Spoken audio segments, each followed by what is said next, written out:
सितंबर की धूप अभी भी आग बरसा रही थी। सड़क पर चल रहे लोग पसीने से भीगे हुए जल्दी जल्दी अपने रास्ते जा रहे थे। कोई भी एक पल के लिए भी बाहर रुकना नहीं चाहता था। लेकिन जी फैंग के लिए ये मौसम सर्दियों से भी ज्यादा ठंडा था। चलो ब्रेकअप कर लेते हैं। हुई, तुमने अभी क्या कहा? जी फैंग ने कांपती आवाज में पूछा। मैंने कहा मैं तुमसे ब्रेकअप करना चाहती हूँ, लड़की ने ठंडी आवाज में कहा। और आज के बाद मुझे हुई हुई मत बुलाना। मेरा नाम हु शुए हुई है। क्यों? जी फैंग का चेहरा सफेद पड़ गया। हुई हुई? ऐसा क्यों? उसका दिल दर्द से मरोड़ खाने लगा। 2 महीने पहले ही तो दोनों ने हमेशा साथ रहने की कस्में खाई थी, लेकिन गर्मियों की छुट्टियों के बाद अचानक ब्रेकअप? वो इसे कैसे मान लेता? जी फैंग सामने खड़ी उस खूबसूरत लड़की को खाली नजरों से देखता रहा। दिल जैसे टूट चुका था। दोनों मंगशी काउंटी नंबर 2 हाई स्कूल में पढ़ते थे, एक ही क्लास में। जी फैंग शांत स्वभाव का लड़का था, ज्यादा बातें नहीं करता था। घर की हालत खराब थी, पढ़ाई भी बस औसत से नीचे थी। दूसरी तरफ हु शुए हुई खूबसूरत, चंचल और क्लास की वाइस मॉनिटर थी। लड़के उसके पीछे घूमते थे, कुछ तो उसके लिए लड़ भी चुके थे, लेकिन आखिर में उसी शांत जी फैंग ने उसका दिल जीत लिया था। दोनों एक ही डेस्क पर बैठते थे। धीरे धीरे प्यार हुआ और उन्होंने चुपके से रिश्ता शुरू कर दिया। पर जी फैंग ने कभी नहीं सोचा था कि सीनियर ईयर शुरू होते ही उसे ब्रेकअप सुनने को मिलेगा। क्यों? तुम्हें पूछने की हिम्मत कैसे हुई? हु शुए हुई की आवाज तेज हो गई। आसपास से गुजरते स्टूडेंट्स भी मुड़कर देखने लगे। क्या मैंने कुछ गलत किया? जी फैंग ने लगभग विनती करते हुए पूछा। जी फैंग, हमारा भविष्य अलग है, हु शुए हुई ने घमंड से कहा। तुम्हारे घर की हालत कॉलेज का खर्च उठा सकती है? तुम्हारे नंबर इतने हैं कि कॉलेज में एडमिशन मिल जाए। मैं कॉलेज जाऊंगी, बड़े शहर में रहूंगी। तुम्हारे साथ रहकर मैं अपना भविष्य बर्बाद नहीं कर सकती। जी फैंग का चेहरा और भी सफेद पड़ गया। लेकिन मैंने तो तुम्हें पहले ही बता दिया था कि हमारा घर गरीब है, फिर अब ब्रेकअप क्यों? क्यों? हु शुए हुई हंस पड़ी, लेकिन उस हंसी में प्यार नहीं, तिरस्कार था। गर्मियों में मैं अपनी बहन के घर जियांगजो गई थी। पता है उसका घर कितने का है? तुम पूरी जिंदगी मेहनत करो तब भी उसका बाथरूम नहीं खरीद पाओगे। उसकी कार की कीमत जानते हो? जी फैंग ने मुश्किल से सिर हिलाया। मैं मेहनत करूंगा, पैसे कमाऊंगा। मेहनत? उसने मजाक उड़ाया। कितने साल? 10, 20, 50? मैं बूढ़ी होने तक इंतजार नहीं कर सकती कि तब जाकर एक घर और कार मिले। मैं जियांगजो जाऊंगी और तब हम एक ही दुनिया के लोग नहीं रहेंगे। जी फैंग चुप रह गया। वही चेहरा जो पहले उसके लिए मुस्कुराता था, अब घमंड और ठंडेपन से भरा हुआ था। कुछ देर बाद उसने धीमे से कहा, ठीक है, ब्रेकअप कर लेते हैं। उसकी आखिरी बची इज्जत ने उसे और गिड़गिड़ाने नहीं दिया। और हाँ, हु शुए हुई ने ठंडे स्वर में कहा, मैंने टीचर से सीट भी बदलवा ली है, अब हम साथ नहीं बैठेंगे, हमारा कोई रिश्ता नहीं रहेगा। इतना कहकर वो मुड़ी और बिना पीछे देखे चली गई। उसकी एक सहेली उसके साथ थी। दूर जाते हुए उसकी आवाज आई, शुए हुई, तुमने थोड़ा ज्यादा कठोर नहीं बोल दिया? मैं तो पहले ही बहुत नरमी से बोली, हु शुए हुई ने तिरस्कार से कहा। सोचा भी नहीं था कि वो इतना गरीब निकलेगा। उसने मुझे कभी एक ढंग का गिफ्ट तक नहीं दिया। पता नहीं मैं उसे पसंद कैसे करने लगी थी। धीरे बोलो, जी फैंग सुन लेगा। सुन ले तो क्या, वो बस एक गरीब हरामी है। धड़ाम। ये शब्द सुनते ही जी फैंग को लगा जैसे आसमान उसके ऊपर गिर पड़ा हो। उसकी मुट्ठियां कस गई, माथे की नसें उभर आईं, सांस भारी हो गई। हरामी, नाजायज, ये शब्द उसके बचपन से उसका पीछा करते आए थे, क्योंकि सच में जी फैंग एक नाजायज औलाद था। इसी वजह से उसकी माँ को घर से निकाल दिया गया था। अगर कुछ अच्छे लोगों ने मदद न की होती तो शायद वो दोनों सड़क पर भूखे मर जाते। बचपन में दूसरे बच्चे उसे इन्हीं नामों से चिढ़ाते थे। यही उसकी सबसे बड़ी शर्म बन गया था। और आज जिस लड़की से वो सबसे ज्यादा प्यार करता था, वही उसी बात का मजाक उड़ा रही थी। जी फैंग ने सूनी हंसी हंसी। हाँ, मैं बस एक हरामी ही हूँ। वो टूटे दिल के साथ सड़क पर चलता रहा। सितंबर की तपती गर्मी में भी उसे सब कुछ बर्फ जैसा ठंडा लग रहा था। तभी पास की दुकान की टीवी से खबर चल रही थी। ताजा खबर, वैज्ञानिकों ने सौर मंडल से 1 अरब प्रकाश वर्ष दूर स्थित क्रैब नेबुला में एक शक्तिशाली गामा रे फ्लेयर देखा है। टीवी पर खबर चल रही थी, लेकिन किसी को नहीं पता था कि अंतरिक्ष से आती वही अदृश्य किरण पृथ्वी की ओर बढ़ रही है। जी फैंग टूटे हुए दिल के साथ सड़क पर भटकता रहा। अचानक आसमान की रोशनी जैसे हल्की सी चमकी। एक अदृश्य किरण सीधे उसके सिर से टकराई और अगले ही पल जी फैंग बेहोश होकर जमीन पर गिर पड़ा। सफेद अस्पताल के कमरे में तेज दवाइयों की बदबू फैली हुई थी। जी फैंग बेड पर बेहोश पड़ा था, लेकिन उसके दिमाग के अंदर लगातार अजीब आवाजें गूंज रही थी। Bio current stimulation activated, fusion opportunity searching, brain nerve connection complete, host brain fusion successful, database initiating, ding, body strengthening program activated. पता नहीं कितना समय बीत गया। धीरे धीरे जी फैंग की आंखें खुली। सबसे पहले उसे आंसुओं से भरा एक चेहरा दिखाई दिया। माँ, उसके मुंह से अपने आप निकला। अगले ही पल वो अचानक उठकर बैठ गया और हैरानी से चारों तरफ देखने लगा। माँ, ये अस्पताल है, मैं यहाँ कैसे आया? उसके बेड के पास बैठी थी उसकी माँ, श्याओ सुमी। फैंग, तुम आखिर जाग गए। उनकी आंखों में खुशी और राहत साफ दिखाई दे रही थी। उन्होंने जल्दी से अपने आंसू पोंछे और उसका हाथ पकड़ लिया। फैंग, अब कैसा लग रहा है? तबीयत ठीक है ना? जी फैंग ने हल्का सा सिर हिलाया, लेकिन उसके चेहरे पर उलझन साफ थी। माँ, आखिर हुआ क्या था? श्याओ सुमी ने आंसू पोंछते हुए कहा, तुम स्कूल के पहले ही दिन क्लास छोड़कर चले गए थे, फिर सड़क पर धूप की वजह से बेहोश होकर गिर पड़े। अगर कोई अच्छा इंसान तुम्हें यहाँ नहीं लाता तो शायद मैं तुम्हें हमेशा के लिए खो देती। क्लास छोड़ना। ये सुनते ही जी फैंग का चेहरा पीला पड़ गया। उसे सब याद आने लगा। वो स्कूल इसलिए छोड़कर गया था क्योंकि वो अब उस जगह पर रह ही नहीं सकता था। उसे डर था कि हु शुए वे फिर से उसे इलेजिटिमेट चाइल्ड कहेगी। ब्रेकअप का दर्द, बेइज्जती, ताने, सब कुछ मिलकर उसे अंदर से तोड़ चुका था। वो बस टूटे हुए दिल के साथ स्कूल छोड़कर चला गया था। अपने बेटे का चेहरा अचानक उतरता देखकर श्याओ सुमी घबरा गई। फैंग, क्या हुआ? कहीं तबीयत खराब तो नहीं? माँ, मैं ठीक हूँ। जी फैंग ने तुरंत अपनी माँ को रोक लिया क्योंकि वो डॉक्टर बुलाने जा रही थी। अपनी माँ की आंखों में चिंता देखकर उसके दिल में दर्द उठा। उसकी आवाज पछतावे से भर गई। माँ, ये सब मेरी गलती है, मैंने आपको बहुत परेशान किया। मैं वादा करता हूँ अब कभी क्लास छोड़कर नहीं जाऊंगा, अच्छे से पढ़ाई करूंगा और आपको दोबारा कभी चिंता नहीं दूंगा। अच्छा अच्छा। श्याओ सुमी खुशी से रो पड़ी। मुझे पता था मेरा फेंगर सबसे समझदार बेटा है। समझदार? जी फेंग अंदर ही अंदर खुद पर हंस पड़ा। अगर वो सच में समझदार होता तो अपनी मेहनती माँ को कभी नहीं भूलता। अगर वो सच में बड़ा हो गया होता तो ये नहीं भूलता कि उसकी माँ हर दिन सब्जियां बेचकर उसकी फीस भरती है। लेकिन उसने क्या किया? वो हुश वे के प्यार में अंधा बना रहा। मैं इंसान नहीं, जानवर था। जी फेंग को खुद से नफरत होने लगी। श्याओ सुमे गांव की रहने वाली थी। शादी से पहले गर्भवती होने की वजह से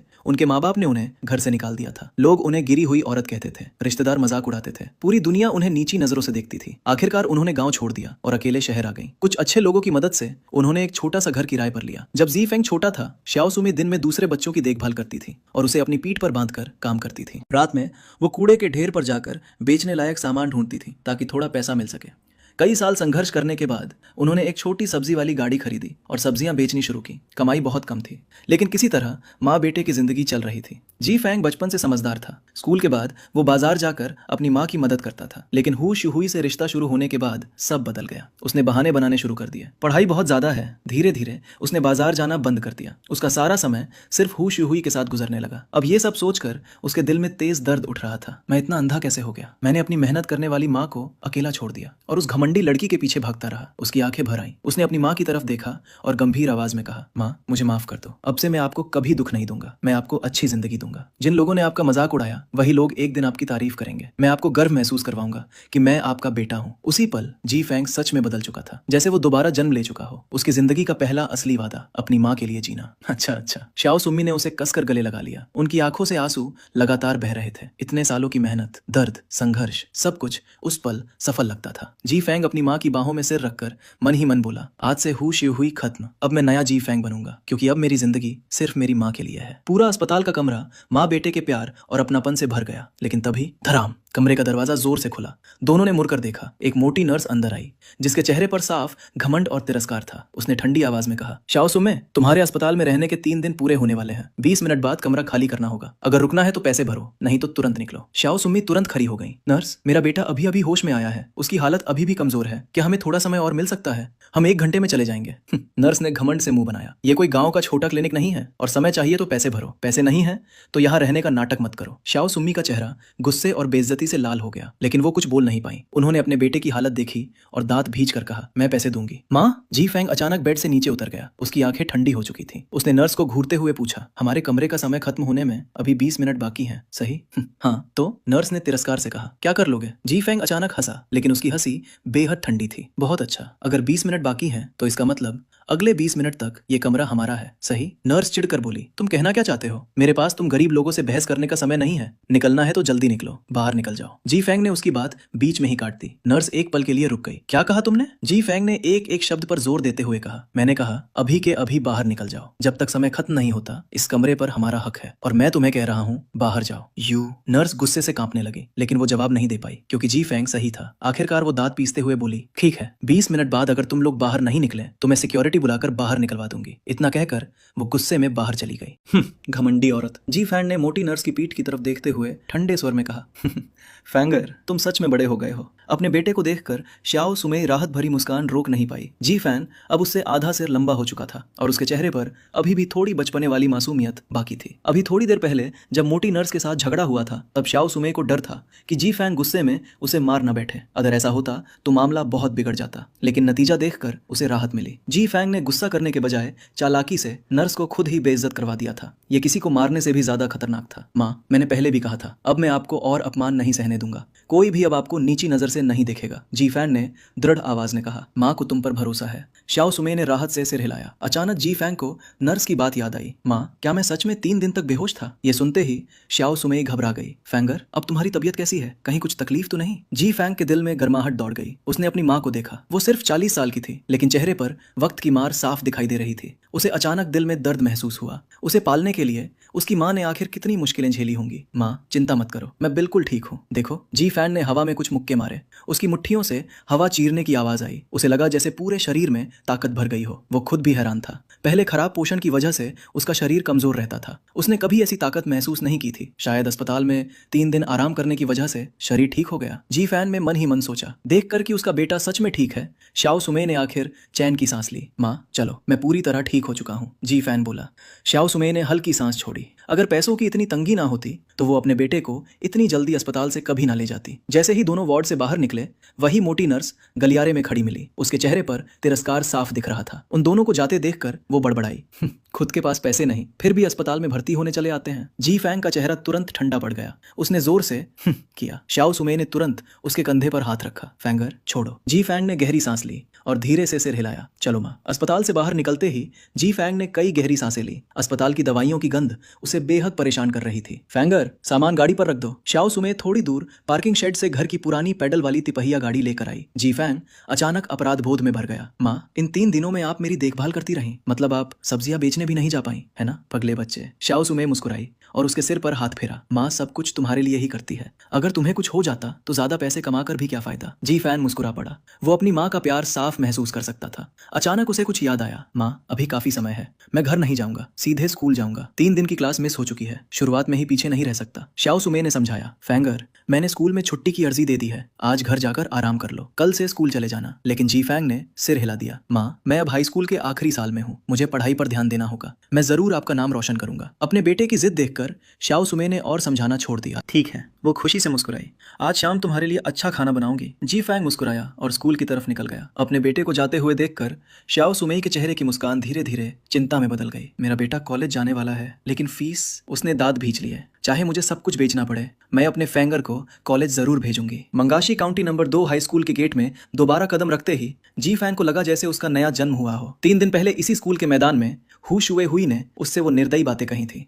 सब कुछ बीत चुका है, जी फैंग ने खुद से कहा। जी फैंग, तुम अकेले नहीं हो, अपनी माँ के लिए मेहनत करो। लोग तुम्हें नीचा दिखाए कोई फर्क नहीं पड़ता, लेकिन तुम्हारी वजह से माँ को अपमान सहना पड़े, ये कभी नहीं होना चाहिए। उसने अपने कपड़े ठीक किए और शांत चेहरे के साथ क्लासरूम की तरफ बढ़ गया। जी फैंग की क्लास मंगाशी नंबर 2 हाई स्कूल की तीसरे साल की क्लास 6 थी, जो दूसरी मंजिल पर थी।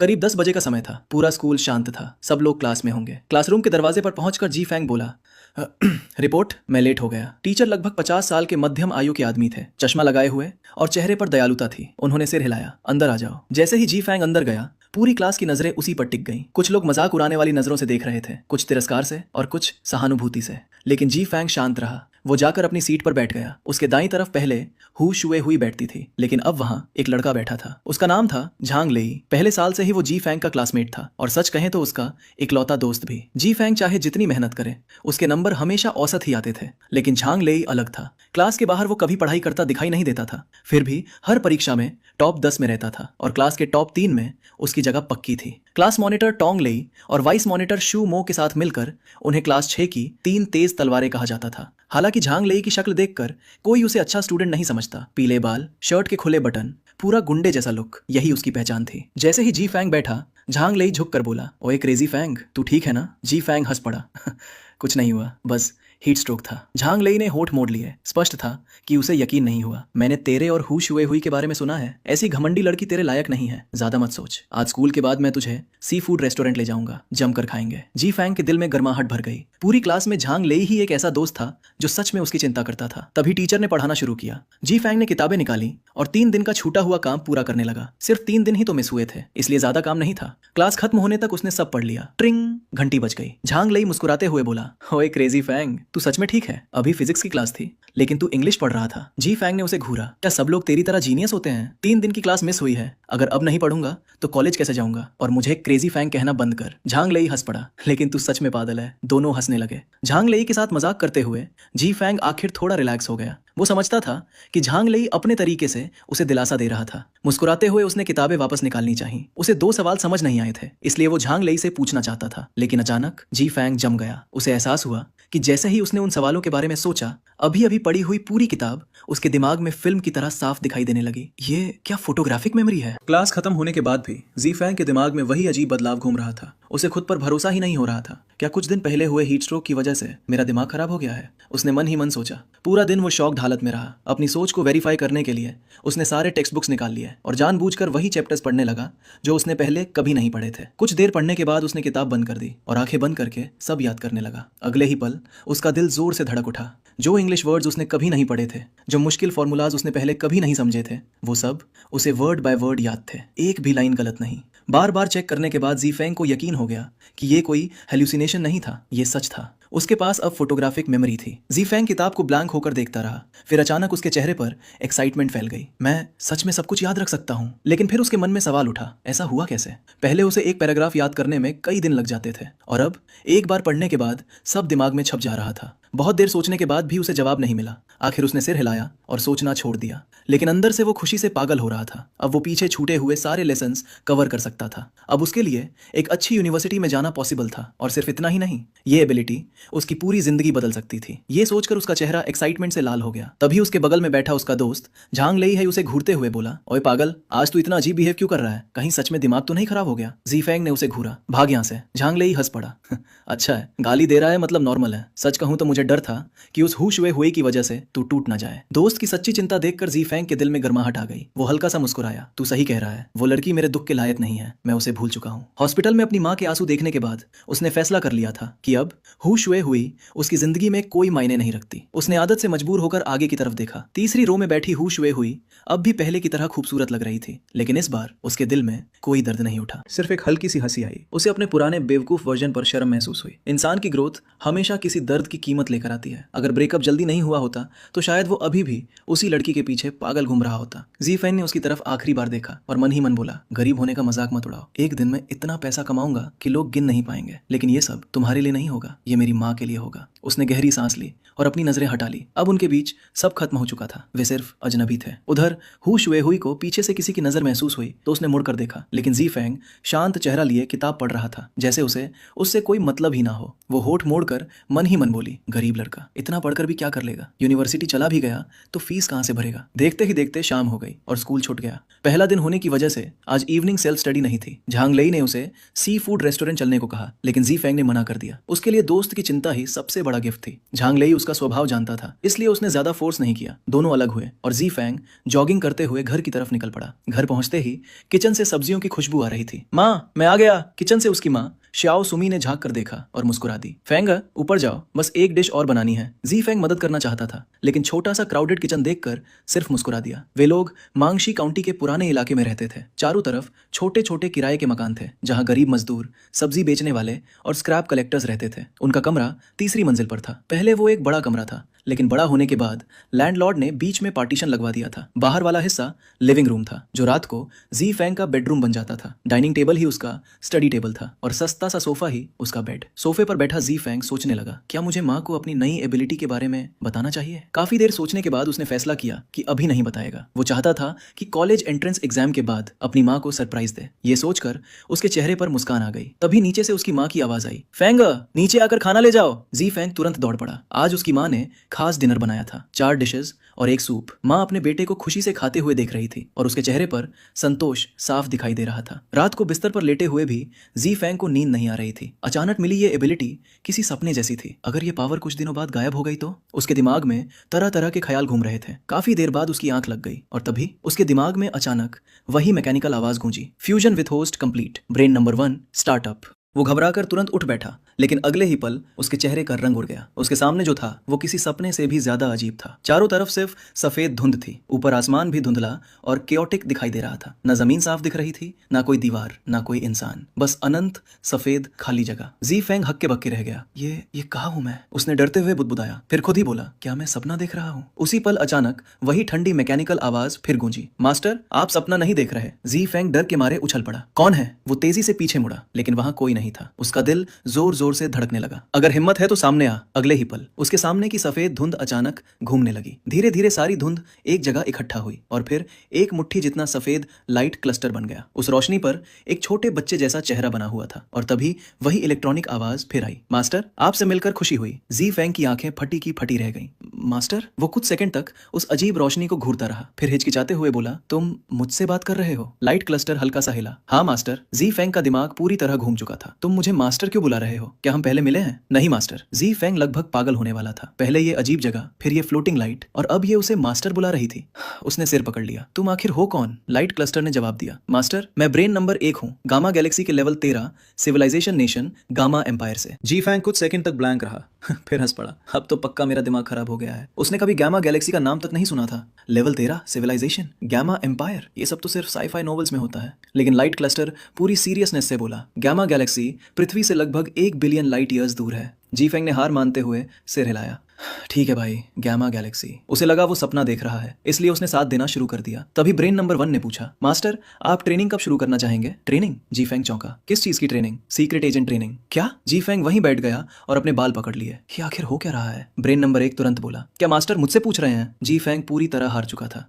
हाँ, अगर बता सकते हो तो बताओ। तब ब्रेन नंबर 1 ने पूरी कहानी बतानी शुरू की। करीब 300 साल पहले गैमा गैलेक्सी में कई शक्तिशाली सिविलाइजेशंस थीं। सबके पास एडवांस टेक्नोलॉजी थी और वे लोग इंटरस्टेलर एरा में पहुंच चुके थे। लेकिन टेक्नोलॉजी इंसानों के लालच को खत्म नहीं कर सकी। हर नेशन दूसरे को जीतना चाहता था। फिर शुरू हुआ भयानक युद्ध। इसी युद्ध के दौरान गैमा एम्पायर ने सुपर एजेंट्स तैयार करने के लिए एक आर्टिफिशियल इंटेलिजेंस बनाया, ब्रेन नंबर 1। इसका काम था इंसानों को अल्टीमेट सीक्रेट एजेंट्स बनाना। लेकिन युद्ध इतना भयानक हो गया कि पूरी गैलेक्सी तबाह हो गई। एक मैसिव स्टार एक्सप्लोजन ने चेन रिएक्शन शुरू कर दिया और कुछ ही दिनों में पूरा गैमा गैलेक्सी खत्म हो गया। उसी डिस्ट्रक्शन के दौरान brain number 1 gamma ray beams के साथ अंतरिक्ष में बहता हुआ निकल गया और 300 साल बाद पृथ्वी पर आकर जी फैंग के शरीर में प्रवेश कर गया। पूरी कहानी सुनने के बाद जी फैंग स्तब्ध रह गया। मतलब तुम अभी मेरे शरीर के अंदर हो? हाँ मास्टर, सही कहे तो आपके माइंड के अंदर। जी फैंग चुप हो गया। अब उसे अस्पताल वाली सारी बातें याद आने लगी। Heat stroke, gamma ray flare की न्यूज, अचानक फोटोग्राफिक मेमोरी, शरीर में नई एनर्जी, सब कुछ जुड़ता जा रहा था। धीरे धीरे उसे यकीन होने लगा कि ये सपना नहीं है। वो ऑकवर्ड हंसी हंसा। उसे अपनी ही डरपोक हालत पर शर्म आ रही थी। तभी ब्रेन नंबर 1 फिर बोला, मास्टर क्या आप तुरंत ट्रेनिंग शुरू करना चाहेंगे? जी फैंग को अचानक याद आया कि ये सिस्टम लोगों को सुपर एजेंट्स बनाता है। उसने संदेह से पूछा, क्या मैं भी ट्रेनिंग कर सकता हूँ? बचपन से खराब न्यूट्रिशन की वजह से उसका शरीर बहुत कमजोर था। सीक्रेट एजेंट बनना उसके लिए मजाक जैसा लगता था। लेकिन ब्रेन नंबर 1 बोला, मास्टर ट्रेनिंग कर सकते हैं। हालांकि आपका शरीर अभी मिनिमम ट्रेनिंग स्टैंडर्ड तक नहीं पहुंचा है, लेकिन हेल्थ जिम्नास्टिक्स सीखने के बाद फॉर्मल ट्रेनिंग शुरू की जा सकती है। जी फैंग ने पूछा, और ट्रेनिंग से पहले? आप languages, disguise skills, etiquette, weapons handling और कई स्पेशल स्किल्स सीख सकते हैं। अब जी फैंग की क्यूरियोसिटी बढ़ गई। तुमने मिनिमम ट्रेनिंग स्टैंडर्ड कहा था, वो क्या है? ब्रेन नंबर 1 बोला, मानव शरीर को कुल 13 लेवल्स में बांटा गया है। लेवल 3 से फॉर्मल सीक्रेट एजेंट ट्रेनिंग शुरू होती है। जी फैंग ने सिर हिलाया। तो मेरी करंट लेवल क्या है? ब्रेन नंबर 1 कुछ सेकंड चुप रहा, फिर बोला, अगर मास्टर की बॉडी स्ट्रेंथ 3 गुना और बढ़ जाए तब आप मुश्किल से लेवल 1 तक पहुंचेंगे। जी फैंग, एक छोटी सी बात, ब्रेन एक सुपर एजेंट ट्रेनिंग सिस्टम है, लेकिन इसका मतलब ये नहीं कि आगे चलकर जी फैंग सिर्फ सीक्रेट एजेंट ही बनेगा। गलत मत समझना। और अगर आपको ये कहानी पसंद आ रही हो तो इसे अपनी कलेक्शन में जरूर ऐड करें। लेवल 1 भी नहीं। जी फैंग अपनी कमजोर फिजिक सुनकर पूरी तरह टूट गया। उसने बेबसी में पूछा, ब्रेन, तुम्हारा नाम बोलना ही अजीब लगता है। मैं तुम्हें सिर्फ ब्रेन बुलाऊंगा, लेकिन सच बताओ, क्या तुमसे कहीं गलती तो नहीं हुई? क्या मेरा शरीर सच में इतना खराब है? हाँ मास्टर, ब्रेन हल्का सा ऊपर नीचे तैरते हुए बोला। यह सिर्फ इसलिए है क्योंकि ब्रेन पहले ही मास्टर के शरीर पर बॉडी स्ट्रेंथनिंग प्रोग्राम शुरू कर चुका है। बायो करंट की मदद से आपके शरीर को मजबूत किया गया है। अगर वो प्रोग्राम शुरू ना किया गया होता तो मास्टर का शरीर इससे भी ज्यादा खराब होता। जी फैंग, उसे इतनी शर्म महसूस हुई कि क्या कहे। मतलब शरीर मजबूत करने के बाद भी उसकी हालत ऐसी थी तो पहले वो कितना कमजोर रहा होगा। हालांकि जी फैंग अभी तक ये नहीं समझ पाया था कि ब्रेन का स्ट्रेंथनिंग इफेक्ट कितना डरावना था और गामा गैलेक्सी के लेवल 13 फिजिक का असली मतलब क्या होता है। लेकिन आने वाले ट्रेनिंग में वो सब धीरे धीरे समझने वाला था। ठीक है, इस बारे में बात नहीं करते। जी फैंग ने जल्दी से टॉपिक बदल दिया। उसे डर था कि थोड़ी देर और बात हुई तो ब्रेन उसे सीधा अपाहिज घोषित कर देगा। तो बताओ, मैं अपनी फिजिक कैसे इंप्रूव कर सकता हूँ? हेल्थ जिम्नास्टिक्स के जरिए। ब्रेन ने तुरंत जवाब दिया। क्या मास्टर अभी ट्रेनिंग शुरू करना चाहते हैं? Health gymnastics? जी फैंग के दिमाग में तुरंत स्कूल वाली मॉर्निंग एक्सरसाइज आ गई। उसने कैजुअली सिर हिलाया। ठीक है, ट्राई कर लेते हैं। जी मास्टर। अचानक उसके सामने का पूरा सीन बदल गया। सफेद स्पेस के बीच एक वर्चुअल ह्यूमन फैंटम प्रकट हुआ। ब्रेन की आवाज गूंजी, मास्टर कृपया फैंटम को फॉलो करते हुए पहला मूवमेंट कंप्लीट करें। अगले ही पल फैंटम ने एक पोज बनाया और जी फैंग की आंखें फटी की फटी रह गईं। ये हेल्थ जिम्नास्टिक्स है? ये तो सीधा योगा लग रहा है। वो शॉक में था। फैंटम जमीन पर बैठा था, दोनों हाथ फैले हुए, और उसका ऊपरी शरीर पूरी तरह पैरों पर झुका हुआ था। ऐसा लग रहा था जैसे इंसान कमर से बीच में मोड़ दिया गया हो। मास्टर कृपया फैंटम को फॉलो करें। ब्रेन की ठंडी आवाज आई। अगर तय समय में मूवमेंट पूरा नहीं हुआ तो पनिशमेंट मिलेगी। पनिशमेंट भी है? जी फैंग पूरी तरह स्पीचलेस हो गया। ऊपर से उसे मास्टर बोल रहा था, लेकिन असली मालिक कौन था ये साफ दिख रहा था। मजबूरी में उसने वही पोज करने की कोशिश की, लेकिन जैसे ही उसने शरीर मोड़ा उसे लगा पूरा शरीर फट जाएगा। हर मसल दर्द कर रही थी, हर जॉइंट ऐसा लग रहा था जैसे निकल जाएगी। सांस लेना तक मुश्किल हो गया, लेकिन ब्रेन ने बिल्कुल रहम नहीं दिखाया। मास्टर को यह पोज लगातार 30 मिनट तक होल्ड करना होगा, तभी पहला मूवमेंट कंप्लीट माना जाएगा। जी फैंग के पास जवाब देने की ताकत तक नहीं बची थी। कुछ सेकंड बाद ही उसके शरीर में ऐसा दर्द शुरू हुआ जैसे हजारों चींटियां उसे काट रही हों। वो पागल होने वाला था। आखिरकार वो सहन नहीं कर पाया। जैसे ही उठने की कोशिश की, Z Z Z Z T T T, उसकी पीठ पर अचानक इलेक्ट्रिक करंट दौड़ गया। जी फैंग का पूरा शरीर कांप उठा। इतना भयानक दर्द हुआ कि वो लगभग चीख पड़ा, लेकिन बिजली के डर से उसने दांत भींच लिए। ब्रेन की आवाज फिर सुनाई दी। इंटरस्टेलर एरा का एक योग्य सुपर एजेंट बनने के लिए सबसे पहले शक्तिशाली फिजिक जरूरी है, ताकि किसी भी खतरनाक एनवायरनमेंट में सर्वाइवल संभव हो। ये हेल्थ जिम्नास्टिक्स मास्टर की फिजिक इंप्रूव करेगी। अगर सभी मूवमेंट्स परफेक्टली मास्टर कर लिए जाएं तो लेवल 13 फिजिक तक पहुंचना संभव है। उस समय साधारण एनर्जी लेजर गन्स भी मास्टर को नुकसान नहीं पहुंचा पाएंगी। जी फैंग के पास जवाब देने की ताकत नहीं थी। वो बस दर्द सहता रहा। धीरे धीरे 10 मिनट बाद उसके शरीर का दर्द कम होने लगा, बॉडी नंब होने लगी और फिर अचानक उसे हल्का सा आराम महसूस होने लगा। जी फैंग ने राहत की सांस ली। उसे लगा आखिरकार दर्द खत्म हो रहा है, लेकिन अगले ही पल Z Z Z Z T T T, फिर से इलेक्ट्रिक शॉक।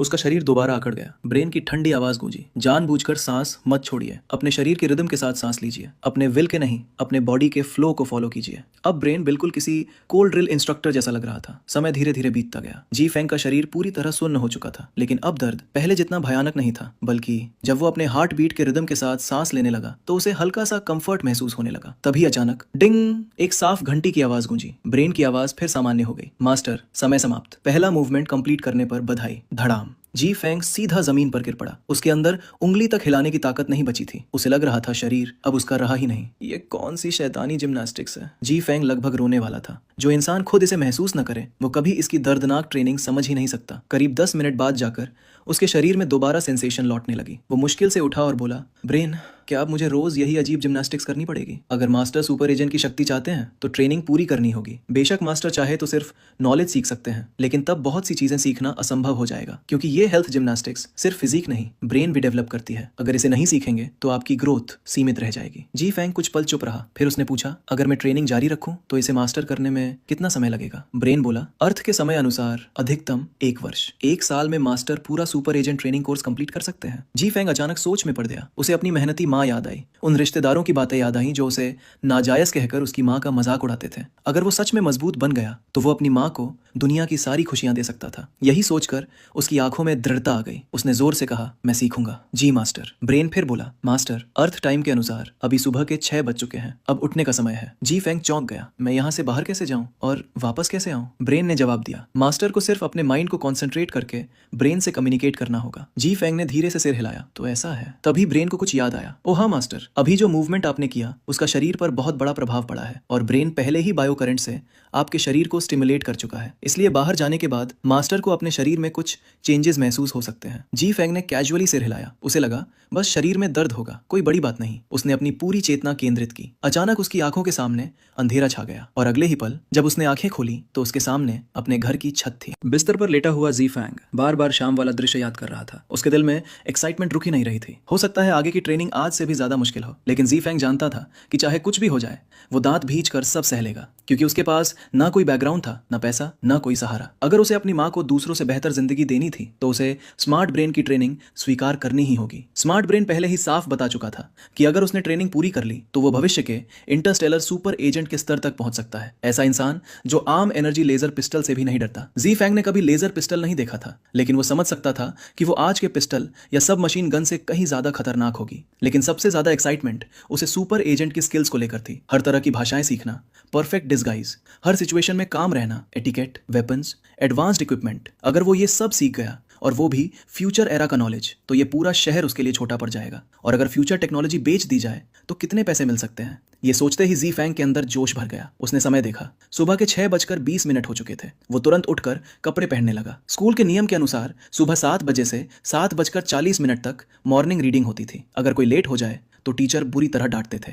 पहले जी फैंग को इसकी ज्यादा परवाह नहीं होती थी, क्योंकि वो मेहनत तो करता था लेकिन नंबर फिर भी नहीं आते थे। लेकिन अब सब बदल चुका था। अब उसके पास फोटोग्राफिक मेमोरी जैसी एबिलिटी थी। अगर अब भी उसने समय बर्बाद किया तो वो खुद को कभी माफ नहीं करेगा। उसे फिर अपनी माँ याद आई। वो दृश्य जब अस्पताल में उसकी माँ उस मोटी नर्स से विनती कर रही थी, सिर्फ इसलिए कि उसके बेटे को थोड़ा और समय मिल जाए। ये सोचते ही जी फैंग का दिल दर्द से भर गया। खड़क। जल्दी में कपड़े पहनते समय उसने गलती से अपनी शर्ट का बटन तोड़ दिया। जी फैंग कुछ पल तक अपने हाथ को घूरता रहा। इतनी ताकत? उसे अचानक एहसास हुआ। उसने हवा में मुक्के मारे, फटाक फटाक हवा चीरने जैसी आवाज आई। उसे लगा जैसे पूरे शरीर में ताकत भर गई हो। क्या ये वही बदलाव है जिसके बारे में स्मार्ट ब्रेन ने कहा था? अब उसे समझ आया कि स्मार्ट ब्रेन उसे पहले बॉडी एडेप्टेशन क्यों करवाना चाहता था। उसका शरीर अचानक बहुत ज्यादा मजबूत हो चुका था और वो अभी तक उसे परफेक्टली कंट्रोल नहीं कर पा रहा था। जी फैंग हल्का सा मुस्कुराया। उसने टूटा हुआ बटन मेज पर रखा, माँ के कमरे की तरफ देखा, स्कूल बैग उठाया और बाहर निकल गया। उसे अपने फटे कपड़ों की कोई परवाह नहीं थी। उसकी माँ हमेशा कहती थी, कपड़े नए हों या पुराने, महंगे हों या सस्ते,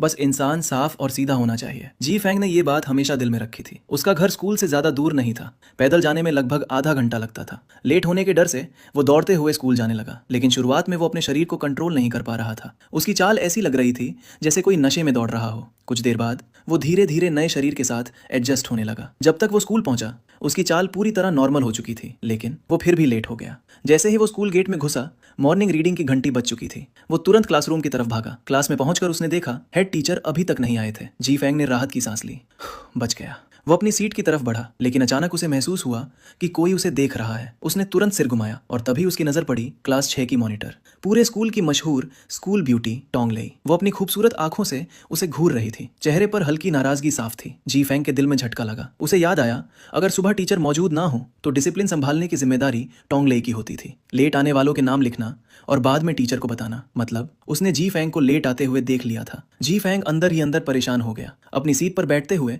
उसने मन ही मन प्रार्थना की कि बस टीचर पेरेंट्स को बुलाने की बात ना करें। तभी बगल से आवाज आई, ओए क्रेजी फैंग, आज लेट कैसे हो गया? पीले बालों वाला झांग लई हंस रहा था। देखा, हमारी खूबसूरत मॉनिटर लगातार तुझे देख रही थी। कहीं उसे तुझ पर क्रश तो नहीं हो गया? जी फैंग ने उसे घूरा। तेरे मुंह से कभी अच्छी बात नहीं निकलती। वो कौन है और मैं कौन? जल्दी पढ़ाई कर। सौभाग्य से पूरी क्लास मॉर्निंग रीडिंग में व्यस्त थी। चारों तरफ किताबें पढ़ने की आवाज गूंज रही थी, वरना अगर किसी ने उनकी बात सुन ली होती तो पूरी क्लास उनका मजाक उड़ाती। आखिर टोंग लई पूरे स्कूल के लड़कों की ड्रीम गर्ल थी। झांग लई ने होठ मोड़े। तो क्या हुआ अगर तू गरीब है? गरीब इंसान इंसान नहीं होता क्या? मैं बता रहा हूँ क्रेजी फैंग, थोड़ा कॉन्फिडेंस रखना सीख। जी फैंग हल्का सा मुस्कुराया। उसने सिर झुकाकर पढ़ना शुरू कर दिया, लेकिन अंदर ही अंदर सोच रहा था, कॉन्फिडेंस? आज मुझसे ज्यादा कॉन्फिडेंट शायद कोई नहीं। लेकिन हुश हुए हुई वाली घटना के बाद उसने अपने दिल को बंद कर लिया था। अब वो आसानी से किसी लड़की के बारे में सोचने को तैयार नहीं था। और वैसे भी उसके और टोंग लई के बीच की दूरी बहुत बड़ी थी। पूरे स्कूल को पता था टोंग लई सिर्फ खूबसूरत ही नहीं बल्कि ब्रिलियंट स्टूडेंट भी थी। और सबसे बड़ी बात, उसका बैकग्राउंड बेहद पावरफुल था। वो मंगाशी काउंटी के सबसे बड़े नेता की बेटी थी। उसके पिता टोंग काइडे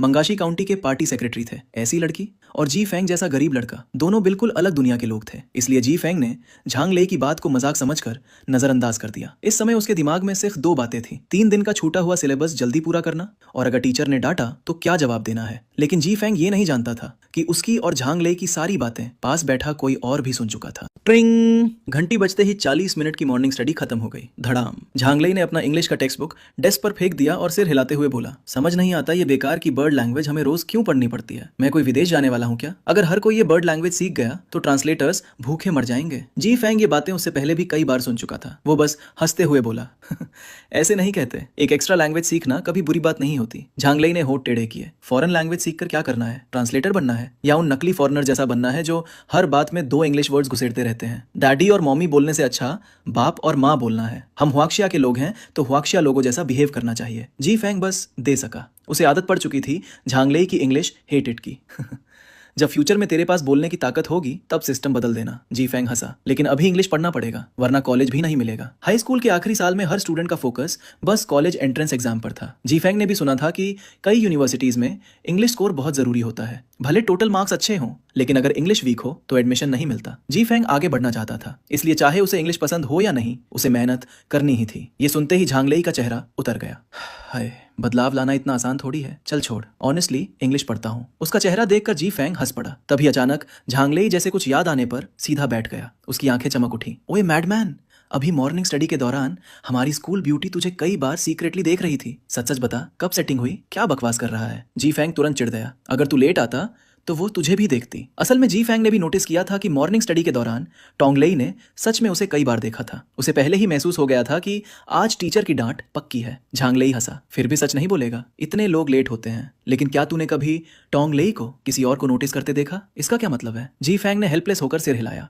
शायद इसलिए क्योंकि सबको पता है कि मुझे हु शुएहुए ने डंप कर दिया। हो सकता है उसे बस क्यूरियोसिटी हो। झांगलेई ने तुरंत सिर हिलाया। ये भी पॉसिबल है। जी फैंग ने आंखें घुमाई। तू बहुत डायरेक्ट है। झांगलेई सीधा बैठ गया। यही तो मेरी सबसे बड़ी स्ट्रेंथ है। दोनों हंस पड़े। फिर झांगलेई अचानक सीरियस होकर बोला, लेकिन सच में अच्छा लगा देखकर कि तू हु शुएहुए वाली बात से बाहर आ गया। जी फैंग हल्का मुस्कुराया। हाँ, अब सब पुरानी बात है। झांगलेई फिर मुस्कुराया। तो फिर दूसरी स्प्रिंग के बारे में सोच। जी फैंग चौंका। दूसरी स्प्रिंग? अरे ऑब्वियस है, टोंगलेई। झांगलेई एक्साइटेड होकर बोला, वो काउंटी लीडर की बेटी है। अगर तू उसे पटा ले तो जिंदगी भर स्ट्रगल नहीं करना पड़ेगा। लेकिन बात पूरी होने से पहले ही उसका चेहरा फ्रीज हो गया। उसकी आंखें जी फैंग के पीछे टिक गईं। एक्सप्रेशन अचानक ऑकवर्ड हो गया। लेकिन जी फैंग ने नोटिस नहीं किया। वो सिर हिलाकर बोला, एक आदमी को खुद मेहनत करनी चाहिए। मैं ऐसा आदमी नहीं हूँ जो किसी अमीर लड़की पर डिपेंड करे। टोंगलेई खूबसूरत है, उसका बैकग्राउंड भी स्ट्रांग है, लेकिन इसी वजह से उसके लायक बनने के लिए आदमी एक्स्ट्रा ऑर्डिनरी होना चाहिए। कम से कम किसी रिच फैमिली का यंग मास्टर या टैलेंटेड जीनियस। मेरे जैसे गरीब इंसान को वो क्यों पसंद करेगी? झांगलेई का चेहरा और वियर्ड होता गया। वो हंसी रोकने की कोशिश करते हुए बोला, मतलब तुझे सच में टोंगलेई पसंद है? जी फैंग ने भी पहली बार उसे टीज करना शुरू किया। सुंदर चीजें सबको पसंद होती हैं। टोंगलेई इतनी सुंदर है तो मुझे क्यों पसंद नहीं होगी? और पसंद करने का मतलब ये थोड़ी कि मैं प्रपोज कर दूं। वैसे तू मुझे क्यों चिढ़ा रहा है? अगर तू खुद टोंगलेई पर ध्यान नहीं देता तो तुझे कैसे पता चला वो मुझे कितनी बार देख रही थी? तू खुद सीक्रेटली उसे देख रहा था। चोर ऊपर से चिल्लाए, चोर चोर। झांगलेई ऑकवर्ड होकर खासा। मैं तो बस क्लास मॉनिटर की स्टडी मेथड ऑब्जर्व कर रहा था। देखना उसके मार्क्स कितने अच्छे आते हैं। जी फैंग जोर से हंस पड़ा। मर जा, इतना घटिया एक्सक्यूज कौन देता है? लेकिन तभी उसके पीछे से एक आवाज आई। एक ऐसी आवाज जो सुनते ही उसका पूरा शरीर ठंडा पड़ गया। तो तुम लोग मेरी स्टडी मेथड्स जानना चाहते हो? कब से झांगलेई पढ़ाई में इतना इंटरेस्टेड हो गया? वो आवाज बेहद मीठी और साफ थी, जैसे आसमान से कोई फेरी उतर आई हो। लेकिन उस आवाज में ठंडापन भी था। जी फैंग का दिल धक से रह गया। वो तुरंत पीछे मुड़ा और सच में वहां खड़ी थी टोंगलेई, वही लड़की जिसके बारे में वो दोनों अभी तक बात कर रहे थे। जी फैंग के दिमाग में सिर्फ एक ही शब्द गूंजा, खत्म। उसका चेहरा शर्म से लाल हो गया। किसी के पीछे उसकी बातें करना और उसी इंसान का सब सुन लेना, ये पहली बार हुआ था। जी फैंग तुरंत खड़ा हो गया। Class monitor Tong, I am sorry, हमारी गलती थी। हमें आपके बारे में पीछे बात नहीं करनी चाहिए थी। प्लीज हमें माफ कर दीजिए। लेकिन टोंगलेई का खूबसूरत चेहरा इस समय पूरी तरह ठंडा था। उसने जी फैंग की बात जैसे सुनी ही नहीं। वो दोनों को घूरते हुए बोली, तुम दोनों बाहर आओ। इतना कहकर वो मुड़ी और क्लासरूम से बाहर चली गई। उसकी स्लिम यूथफुल फिगर धीरे धीरे कॉरिडोर में गायब हो गई। जी फैंग ने तुरंत झांगलेई की तरफ घूरा। कमीने, तुझे पहले से पता था वो पीछे खड़ी है ना? अब उसे समझ आया कि झांगलेई की एक्सप्रेशन अचानक वियर्ड क्यों हो गई थी। तूने जानबूझकर मुझे फंसाया। झांगलेई तुरंत हंस पड़ा। अरे अनग्रेटफुल मत बन, मैं तुझे फंसा नहीं रहा था, अपॉर्चुनिटी क्रिएट कर रहा था। अगर मैं पहले बता देता कि टोंगलेई पीछे खड़ी है तो क्या तू कभी बोल पाता कि तुझे वो पसंद है? मॉर्निंग स्टडी के बीच मिलने वाले 20 मिनट के ब्रेक का फायदा उठाकर टोंगलेई जी फैंग और झांगलेई को टीचिंग बिल्डिंग के पीछे बने कैफेटेरिया में ले गई। सच कहें तो जी फैंग कभी टोंगलेई को पसंद करता था। उस ठंडी लेकिन बेहद खूबसूरत लड़की को शायद नंबर 2 हाई स्कूल का हर लड़का पसंद करता था। लेकिन जी फैंग अपने और टोंगलेई के बीच का फर्क बहुत अच्छे से जानता था। दोनों जैसे अलग अलग दुनियाओं के लोग थे। और टोंगलेई की खूबसूरती वो इतनी साफ, ठंडी और अनरीचेबल थी कि उसे पसंद करना भी जैसे किसी पवित्र चीज को गंदा करने जैसा लगता था। इसीलिए जी फैंग ने बहुत पहले ही अपने दिल की फीलिंग्स दबा दी थी। बाद में धीरे धीरे उसकी फीलिंग्स हु शुए हुई के लिए बढ़ी, क्योंकि उसे लगता था कि टोंगलेई बहुत दूर है, जबकि हु शुए हुई एक रियल लड़की थी। लेकिन अब जी फैंग को महसूस हुआ कि उसकी सोच कितनी गलत थी। एक रियल इंसान सबसे ज्यादा रियलिस्टिक और क्रूअल भी हो सकता है। उससे अच्छा तो वो दूर वाला सपना था। कम से कम वो चाकू जैसी बातें करके दिल नहीं तोड़ता। आगे चलती हुई टोंगलेई को देखते हुए जी फैंग के दिल में हल्की लहर उठी। पीछे से देखने पर भी वो बेहद खूबसूरत लग रही थी। उसके लंबे बाल पोनी टेल में बंधे थे। सिंपल आउटफिट होने के बावजूद वो उसकी खूबसूरती को और बढ़ा रहा था। उसमें यूथफुल एनर्जी भी थी और हल्की मैच्योरिटी भी। सबसे ज्यादा डेंजरस चीज थी उसकी फिगर। कैसी लगी हमारी स्कूल ब्यूटी? अचानक झांगलेई जी फैंग के पास झुककर धीरे से हंसा। प्रिटी है ना? जी फैंग तुरंत चौंक गया। असल में वो अभी थोड़ी देर पहले सीक्रेटली टोंगलेई की लेग्स देख रहा था, लेकिन बाहर से उसने नॉर्मल बनने की कोशिश की। तू कभी सीरियस नहीं हो सकता क्या? जी फैंग इरिटेटेड होकर बोला, लेकिन अंदर से उसे गिल्ट फील हो रहा था। अभी अभी उसका ब्रेकअप हुआ था और अब वो दूसरी लड़की को देख रहा था। ऊपर से वो लड़की टोंगलेई थी। उसे लगा जैसे वो किसी बहुत पवित्र चीज के बारे में गलत सोच रहा हो। लेकिन जी फैंग खुद नहीं समझ पाया कि ऐसा क्यों हो रहा था। एक कारण था उसकी उम्र। 18 से 19 साल की उम्र में किसी खूबसूरत लड़की को देखकर अट्रैक्शन होना नॉर्मल था। दूसरा कारण, वो अब सच में हु शुए हुई के दर्द से बाहर निकल चुका था। झांग लेई हंसा। मैडमैन, क्या तुझे लगा मैंने तेरी नजरें नहीं देखी? अगर देखने की हिम्मत है तो मानने की भी रख। फिर वो और एक्साइटेड होकर बोला, अगर तू टोंग लेई को पटाना चाहता है तो मैं तेरे लिए उसकी सारी इन्फॉर्मेशन निकाल दूंगा, उसकी हैबिट्स, उसकी पसंद, सब कुछ। कैसा दोस्त हूं मैं? जी फैंग ने उसे अजीब नजरों से देखा। तू हमेशा मुझे टोंग लेई के पीछे क्यों नदा रहा है? खुद क्यों नहीं ट्राई करता? ये सुनते ही झांग लेई का एक्सप्रेशन इंस्टेंटली वियर्ड हो गया। वो कुछ बड़बड़ाया, लेकिन जी फैंग ने साफ सुन लिया। मैं खुद मरना नहीं चाहता। अगर मैंने उसे परस्यू किया तो मेरा बाप मेरी टांगे तोड़ देगा। जी फैंग उसे देखकर सोच में पड़ गया। तभी तुम दोनों इधर आओ। टोंग लेई की ठंडी आवाज आई। वो कैफेटेरिया के एंट्रेंस पर खड़ी थी। उसने आर्म्स फोल्ड कर रखे थे, जिससे उसकी चेस्ट और ज्यादा प्रोमिनेंट लग रही थी। ये देखकर जी फैंग का दिल तेजी से धड़क उठा, लेकिन उसने बाहर से नॉर्मल बनने की कोशिश की। वो चुपचाप उसके पास चला गया, लेकिन झांग लेई उतना ऑनेस्ट नहीं था। वो हंसते हुए बोला, क्लास मॉनिटर, क्या आप हमें ब्रेकफास्ट ट्रीट देने लाई हैं? अगर हाँ तो हम मना नहीं करेंगे। टोंग लेई ने उसे घूरा।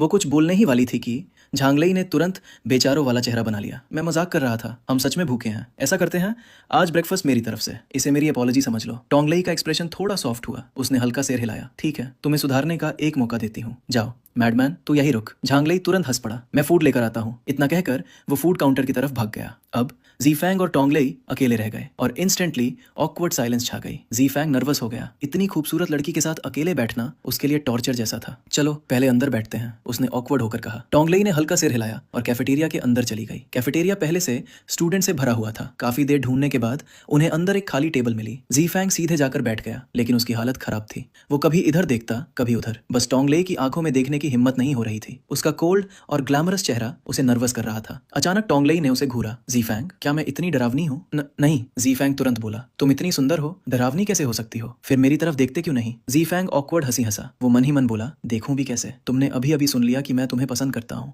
अगर अब देखूंगा तो तुम गलत समझोगी। इस समय जीफैंग पहली बार दिल से चाहता था कि झांग लेई जल्दी वापस आ जाए। कम से कम वो माहौल हल्का तो कर देता। तभी टोंग लेई ने धीरे से कहा, जीफैंग, अभी हमारे लिए सबसे जरूरी चीज पढ़ाई है। तुम्हारे ग्रेड्स अच्छे नहीं हैं, लेकिन अभी भी 1 साल बचा है। अगर मेहनत करोगे तो रिजल्ट जरूर मिलेगा। उसकी आंखें हल्का चमकी। यूनिवर्सिटी जाने से पहले बाकी चीजों में डिस्ट्रैक्ट मत होना, वरना पढ़ाई खराब हो जाएगी। जीफैंग इंस्टेंटली समझ गया कि वो क्या कहना चाहती है। वो इनडायरेक्टली उसे समझा रही थी कि वो उसके बारे में ज्यादा ना सोचे। मैं समझता हूँ, उसने ऑकवर्ड स्माइल के साथ कहा। Thanks class monitor. असल में हुश हुए हुई वाली घटना के बाद जीफैंग पहले ही समझ चुका था कि उसे अभी क्या करना चाहिए। और जैसे उसने पहले कहा था, किसी को पसंद करने का मतलब ये नहीं कि उसे पा लेना जरूरी है। कभी कभी चुपचाप किसी को पसंद करना ही काफी होता है, क्योंकि कई बार फीलिंग्स एक्सप्रेस करने से सिर्फ दूसरे इंसान को परेशानी मिलती है। और जीफैंग हमेशा ये बात समझता था। टोंग लेई ने उसकी एक्सप्रेशन देखी। उसे अचानक लगा कि शायद उसने बातें थोड़ी ज्यादा हार्श बोल दी। हालांकि वो रिच फैमिली से थी, लेकिन वो एरोगेंट नहीं थी। वो कभी गरीब लोगों को नीचा नहीं समझती थी। बस उसे जीफैंग के लिए वैसी फीलिंग्स नहीं थी, और उसे पता था कि उसका परिवार भी कभी ये रिलेशनशिप एक्सेप्ट नहीं करेगा। इसलिए उसने उस दिशा में सोचा ही नहीं। वो धीरे से बोली, जीफैंग, मेरा मतलब तुम्हें नीचा दिखाना नहीं था। मुझे बस लगता है कि अभी हम स्टूडेंट्स हैं और एकेडमिक्स सबसे इंपॉर्टेंट है। कुछ साल बाद पीछे मुड़कर देखोगे तो आज की बातें चाइल्डिश लगेंगी। जीफैंग मुस्कुराया। इस बार उसकी स्माइल पहले से ज्यादा नेचुरल थी। मैं समझता हूँ, और सच कहूँ तो मुझे भी लगता है कि अभी पढ़ाई सबसे जरूरी है। मैं पहले अच्छे से नहीं पढ़ पाया और उसका रिग्रेट आज भी है। अचानक टोंग लेई खूबसूरती से मुस्कुराई। अच्छा है अगर तुम ऐसा सोचते हो। फिर उसने धीरे से कहा, जीफैंग, हम पहले ज्यादा बात नहीं करते थे, लेकिन अब से हम दोस्त बन सकते हैं। जीफैंग हल्का मुस्कुराया। ये मेरे लिए ऑनर होगा। टोंग लेई हंस पड़ी। उसकी मुस्कान इतनी खूबसूरत थी कि जैसे आसपास के सारे फूल फीके पड़ गए हों। जीफैंग भी हंस पड़ा, लेकिन उसकी आंखें शांत और गहरी थी, जैसे रात के आसमान में चमकते तारे। उन्हें देखकर टोंग लेई का दिल हल्का सा कांप गया। सिर्फ एक साथ किया गया ब्रेकफास्ट ही जीफैंग और टोंग ली के बीच की दूरी काफी कम कर गया था। लेकिन दोनों अभी सिर्फ दोस्त बने थे, और वो भी बहुत करीबी दोस्त नहीं। जीफैंग अच्छी तरह समझता था कि टोंग लेई ने उसे कैफेटेरिया चलने के लिए इसलिए बुलाया क्योंकि एक तो ब्रेकफास्ट का समय था, और दूसरा उसने झांग लेई के साथ उसकी बातें सुन ली थी। उसे लगा था कि शायद जीफैंग सच में उसके लिए वैसी फीलिंग्स रखता है, इसलिए वो मौका लेकर उसे इनडायरेक्टली समझाना चाहती थी कि वो ज्यादा उम्मीदें ना लगाए। उम्मीदें? जीफैंग ने मन ही मन कड़वी मुस्कान दी। अगर उसे पसंद करना ही उम्मीद लगाना कहलाता है तो वो पिछले 2 सालों से यही कर रहा था। लेकिन अब जीफैंग पहले जैसा भावुक नहीं रहा था। हुश हुई वाली घटना के बाद उसने रिश्तों को लेकर खुद को काफी बदल लिया था। जब वे क्लासरूम लौट रहे थे तब भी टोंग ले सबसे आगे चल रही थी, जबकि जीफैंग और जांग ले पीछे थे। मैडमैन, तो हमारी स्कूल ब्यूटी टॉप टियर है ना? जांग ले ने धीरे से शरारती अंदाज में कहा। मैं फिर बोल रहा हूँ, अगर तू उसे परस्यू करना चाहता है तो मैं तेरा इंटेलिजेंस ऑफिसर बन जाऊंगा। क्या बोलता है? जी फैंग ने सिर हिलाया। बकवास मत कर, वो और मैं दो अलग दुनिया के लोग हैं। जांग ले तुरंत बोला, मैडमैन सीरियसली, तू किसी से कम नहीं है। तुझ में कॉन्फिडेंस होना चाहिए। तेरी काइंडनेस, परसिवियरेंस और एम्बिशन ऐसी चीजें हैं जो बहुत लोगों में नहीं होती। सिर्फ इसी वजह से तू ज्यादातर लोगों से बेहतर है। तू उसके लायक है। जी फैंग हल्का मुस्कुराया लेकिन कुछ बोला नहीं। उसकी नजर सामने चल रही टोंग ले पर टिक गई। पीछे से देखने पर उसकी फिगर इतनी ग्रेसफुल लग रही थी कि दिल अपने आप धड़क उठे। एक पल के लिए जी फैंग के मन में ख्याल आया, उस सफेद शर्ट और डेनिम स्कर्ट के अंदर वो कैसी दिखती होगी। जैसे ही ये सोच उसके दिमाग में आई, वो खुद चौंक गया। उसने मन ही मन खुद को डांटा, मैं कितना शेमलेस हूँ। टोंग ले के बारे में ऐसा कैसे सोच सकता हूँ। जी फैंग के दिल में टोंग ले किसी गॉडेस से कम नहीं थी। डैम मैडमैन, तेरी नोज ब्लीड क्यों हो रही है? जांग ले अचानक चौंक कर बोला, कहीं तो हमारी स्कूल ब्यूटी को देखकर मेस्मराइज तो नहीं हो गया? जांग ले, कैसी बकवास कर रहे हो? टोंग ले का चेहरा हल्का लाल हो गया। उसने जी फैंग को टिश्यू पकड़ाते हुए चिंता से पूछा, जी फैंग तुम ठीक हो? जी फैंग ने थोड़ा ऑकवर्ड होकर टिश्यू लिया और नाक पोंछी। टिश्यू पर लाल खून देखकर वो खुद भी चौंक गया। सच में ब्लीड हो गया?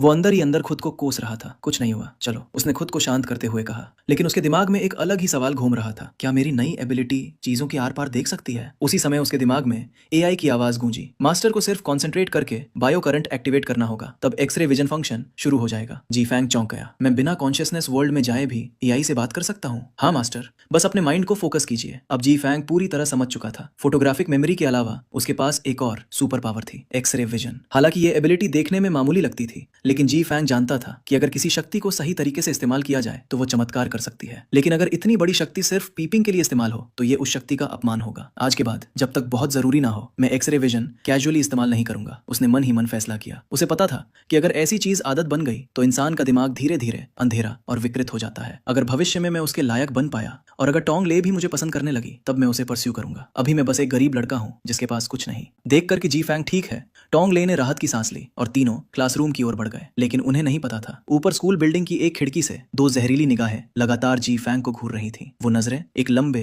हैंडसम स्टूडेंट की थीं। उसकी लुक्स ऐसी थीं कि कई लड़कियां उस पर फिदा हो जाएं, लेकिन इस समय उसकी आंखों में सिर्फ जहर भरा हुआ था। जी फैंग, टोंग ली वो लड़की है जिस पर मेरी नजर है। ये हैंडसम स्टूडेंट और कोई नहीं, ग्रेड 12 क्लास 6 का वाइस क्लास मॉनिटर शू मो था। उसके बगल में खड़ा स्टूडेंट चापलूसी करते हुए बोला, ब्रदर शू, गुस्सा करने की जरूरत नहीं है। वो जी फोंग तो बस एक गरीब लूजर है जो स्वॉन मीट खाने का सपना देख रहा है। क्लास मॉनिटर कभी उसमें इंटरेस्ट नहीं लेगी। हमारे नंबर 2 मिडिल स्कूल में अगर कोई उसके लायक है तो वो सिर्फ ब्रदर शू है। आप दोनों तो मेड फॉर ईच अदर है। ये सुनकर